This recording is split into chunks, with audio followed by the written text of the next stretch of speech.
Relawan Jokowi dan pendukung Prabowo Gibran menyampaikan pernyataan sikap terkait status hukum Roy Suryo CS atas laporan pencemaran nama baik dan penghasutan. 8 pernyataan sikap yang disampaikan diantaranya meminta polisi untuk segera menetapkan tersangka kepada Roy Suryo CS. Tangkap teroris! Tangkap teroris! Tangkap teroris! 8 pernyataan sikap relawan dan pendukung Prabowo Gibran disampaikan Wakil Ketua Umum Jokowi Mania Andi Azwan. Dari 8 pernyataan sikap diantaranya meminta aparat penegak hukum bertindak tegas dalam menyelidiki kasus Roy Suryo CS. Relawan juga mendesak Polda Metro Jaya untuk menetapkan status hukum kepada Roy Suryo CS.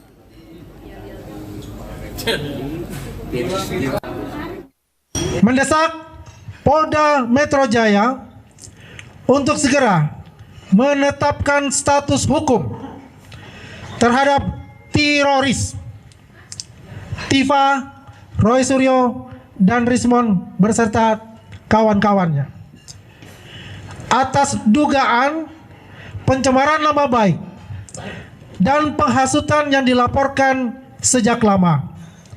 Namun hingga kini belum ada penetapan tersangka. Kedua, menolak segala bentuk pembiaran terhadap penyebaran isu bohong dan fitnah, khususnya terkait ijazah Presiden ke-7 Republik Indonesia, Insinyur Haji Joko Widodo, yang dituduhkan palsu. Sementara itu menanggapi desakan para relawan Jokowi dan Prabowo Gibran, terlapor kasus pencemaran nama baik Rismon Sianipar bilang hal itu merupakan hak mereka yang dilindungi konstitusi. Namun adanya ancaman relawan akan menurunkan emak-emak ke Polda dinilainya merupakan tindakan tak beretika.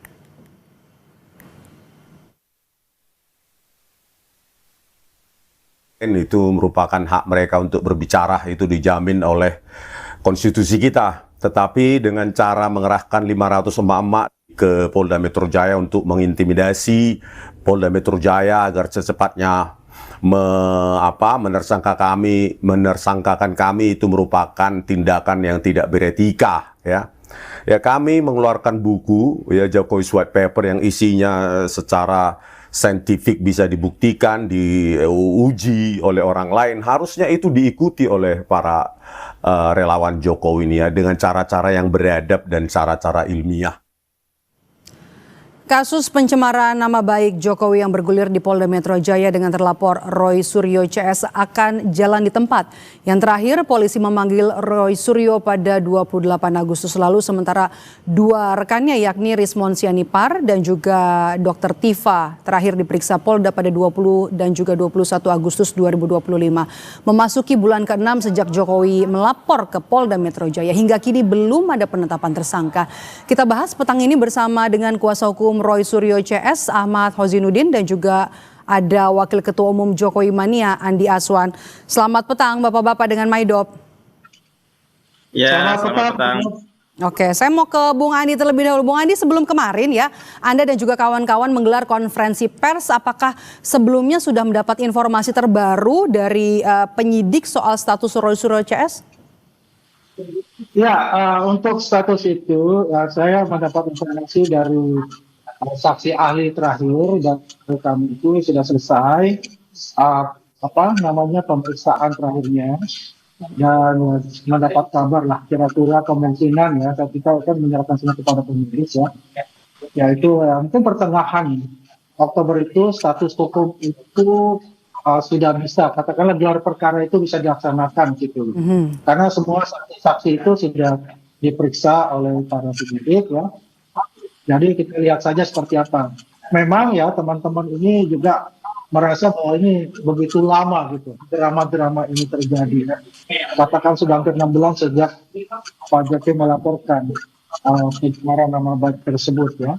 Dan memang juga kita menyadari bahwasannya banyak alat bukti dan banyak saksi-saksi yang diperiksa dan sangat intensif dan juga berhati-hati.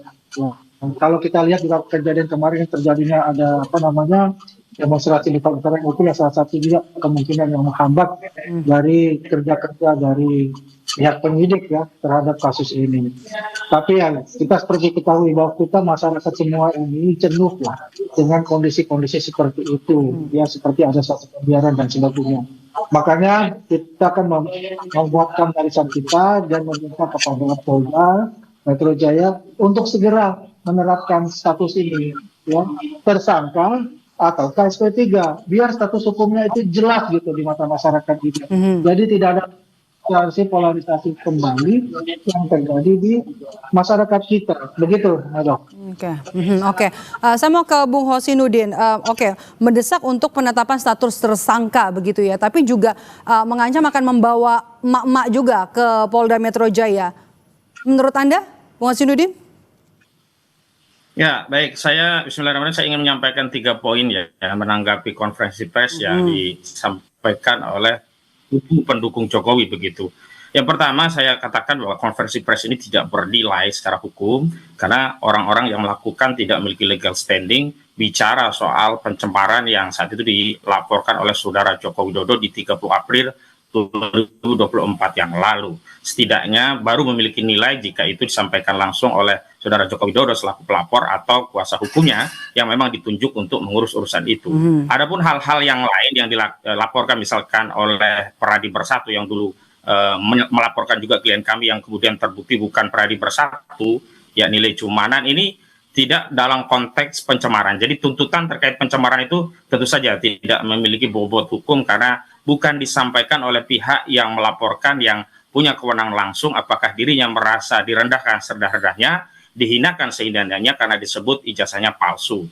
Yang kedua, dalam konteks proses dan prosedur, saya kira Bung Andi Azwan juga harus periksa dari keseluruhan persoalan ya, bukan hanya saksi yang diajukan oleh penyidik atau saudara Joko Widodo. Sementara saksi-saksi di pihak kami belum di cross check apakah sudah diterima atau diperiksa. Sekedar konfirmasi kepada media dan seluruh masyarakat bahwa saksi-saksi kami itu masih ada yang belum diperiksa, baik saksi fakta maupun ahli begitu.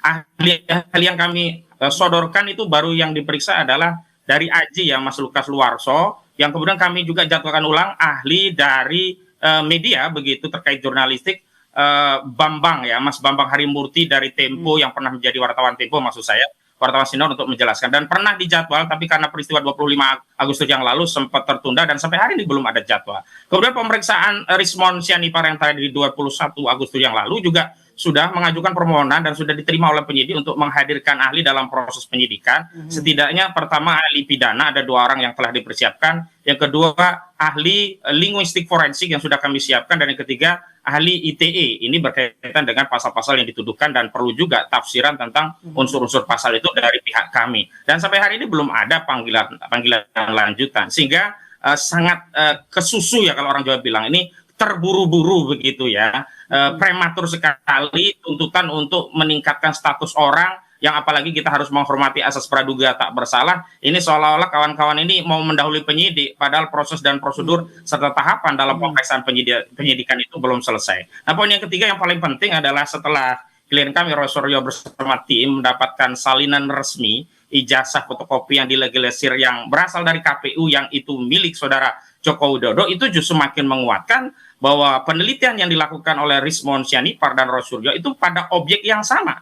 Karena ijazah yang resmi diberikan KPU kepada Roy Suryo dan timnya itu ternyata fisiknya sama atau identik dengan ijazah yang selama ini sudah diteliti, atau setidaknya sama dengan apa yang diupload oleh Dian Sandi yang diklaim sebagai ijazah asli saudara Joko Widodo yang belakangan dia mencabut klaimnya. Dan ini juga menjadi konfirmasi bahwa ternyata masalah ijazah palsu ini semestinya menjadi temuan baru untuk bisa membuka kembali aduan tentang dugaan ijazah palsu di Barreskrim Mabes Polri, sehingga temuan baru ini bisa berkonsekuensi 2 hal. Pertama, saya setuju tadi Bung Andi Azwan, bisa saja ini bisa menyebabkan SP3 atau surat perintah penghentian penyidikan di kasus Polda, tetapi sekaligus bisa membuka kembali tuduhan ijazah palsu yang sudah dilaporkan di Barreskrim Mabes Polri, sehingga masalah ijazah palsu ini bisa diungkap kembali. Tapi kuncinya satu, tinggal menunggu ijazah asli yang diklaim dimiliki oleh saudara Jokowi ditunjukkan untuk dicocokkan sehingga menjadi clear bagi segenap anak bangsa apakah kita benar-benar pernah dipimpin oleh seorang presiden 2 periode dengan ijazah palsu. Begitu. Kita sudah dapat poinnya. Bung Andi, respons Anda ini kemudian tadi prematur dikatakan terburu-buru dan masih banyak saksi yang belum diperiksa dari kubu Roy Suryo CS? Ya, itu kan pendapat dari ahli hukumnya, pengacara yang sah-sah saja untuk bisa membela kliennya. Yang jelas apa yang kita ketahui ya, kita juga mempunyai hak untuk meminta bagaimana sih perkembangan dari status ini. Kalau dia katakan ada novum baru mana, mereka sendiri tidak melihat ya ijazah asli dari beliau seperti apa. Kalau dia katakan dia mendapatkan dari KPU ijazah yang digunakan pada ijazah legalisir ya, yang digunakan pada saat itu, ya pasti akan sama. Itu yang keluarkan institusinya UGM kan, bukan dari pasar pramuka kan begitu ya. Kalau melihat bahwa saksi ahli kita semua sudah diperiksa. Kalau saksi ahli dia diperiksa atau tidak kan saya tidak tahu. Yang jelas apa yang terjadi itu ya dengan kondisi yang katakanlah sudah berjalan ya. Ya kita pengen cepat. Bang Andi, saya potong, maaf. Begini, kalau sampai sekarang belum ada penetapan tersangka, walaupun kasus ini sudah naik ke penyidikan, itu artinya belum ada alat bukti yang kuat untuk menjadikan Roy Suryo CS tersangka, atau ada faktor lain Anda melihatnya? Jadi begini, kan faktor lain itu adalah kan terjadi kerusuhan itu ya, demonstrasi besar-besaran itu.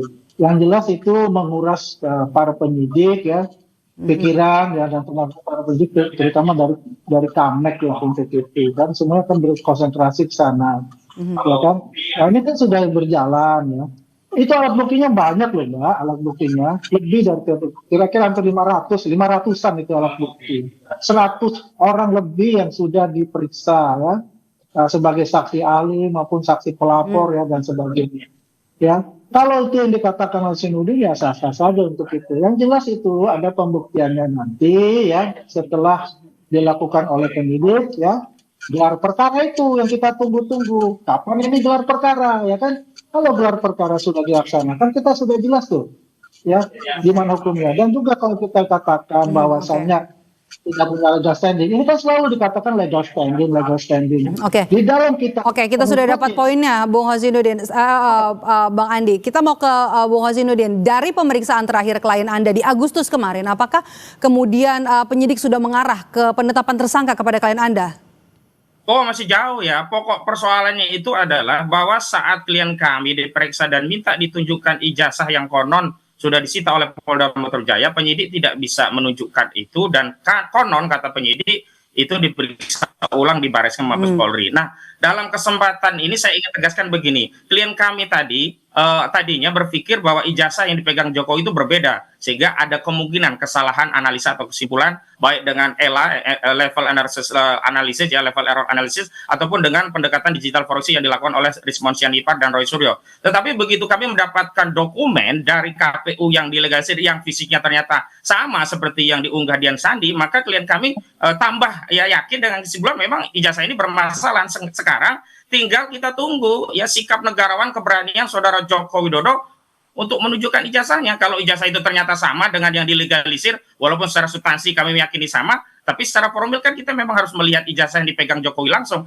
Maka kalau ijazah itu ditunjukkan sama, ya sudah, kesimpulan klien kami tidak akan berubah bahwa ijazah itu palsu dengan penelitian sudah dilakukan oleh klien kami. Dan kalau ijazah itu palsu berarti berkonsekuensi pada dua hal. Pertama, itu berkonsekuensi penghentian penyidikan di Polda yang dilaporkan oleh Saudara Jokowi, sekaligus itu membuka kembali penyelidikan di Barreskrim yang selama ini sudah dihentikan dengan tidak transparan, yang sampai hari ini juga Barreskrim tidak pernah menunjukkan wujud ijazah asli yang diklaim asli milik Saudara Joko Widodo. Begitu.